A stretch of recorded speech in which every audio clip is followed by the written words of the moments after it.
La remise officielle de cet échantillon de terre par les sages à Rosalie Matondo, ministre de l'économie forestière, témoigne de l'adhésion des populations du département des Plateaux au projet EcoZamba, un projet de la SNPC dont le but est la mise en place d'un puits carbone dans le cadre de la lutte contre les changements climatiques. Ce projet, exécuté sur 50 000 hectares, intègre la décennie mondiale et africaine de la forestation et du reboisement annoncée par le président congolais Denis Sassou Nguesso lors de la COP27 en Égypte. Dans cette même lancée, la République du Congo abritera du 2 au 5 juillet prochain la conférence internationale d'afforestation et de reboisement, une grande messe environnementale qui mettra l'accent sur la nécessité d'une participation collective englobant plusieurs acteurs afin de définir des stratégies dans le but de renforcer la lutte contre le changement climatique grâce à des plantations forestières et agroforestières. Son Excellence, Monsieur le Président de la République, a lancé donc l'initiative sur la décennie africaine et mondiale de la forestation et de reboisement qui a été endossée par l'Union africaine, les chefs d'État à l'Union africaine. Et aujourd'hui, nous sommes en train d'organiser une grande conférence internationale sur la forestation et le reboisement afin de préparer son endossement par les Nations Unies.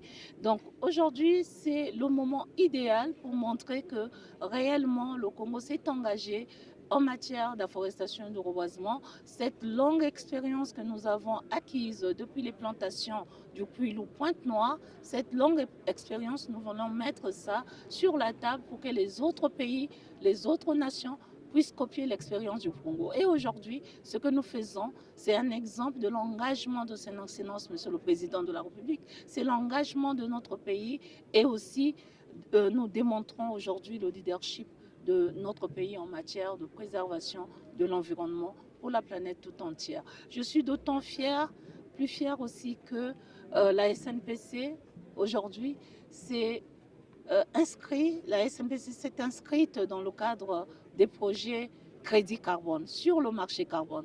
C'est une fierté pour nous. Aujourd'hui, cet appel s'est transformé en action grâce à la Société nationale des pétroles du Congo à travers l'opérationnalisation du projet EcoZamba. Un fonds symbolique de levée d'usage a été remis aux familles responsables des terres le 24 mai dernier. En mettant en œuvre ce projet, la SNPC traduit en acte l'appel à l'instauration d'une décennie mondiale de la forestation lancée par son Excellence M. Denis Sassou Nguesso, président de la République, chef de l'État, au cours de la COP27 à Sharm el-Sheikh en Égypte.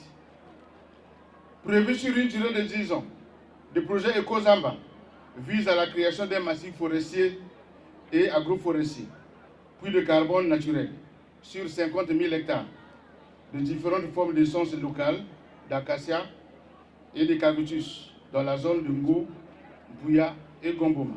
Engagé sur les questions environnementales, le Congo veut, par des initiatives d'afforestation et de reboisement, accroître sa superficie forestière, comme en témoigne cette opération de planting d'arbres devant la mairie de Djambala, en présence des autorités politico-administratives et militaires.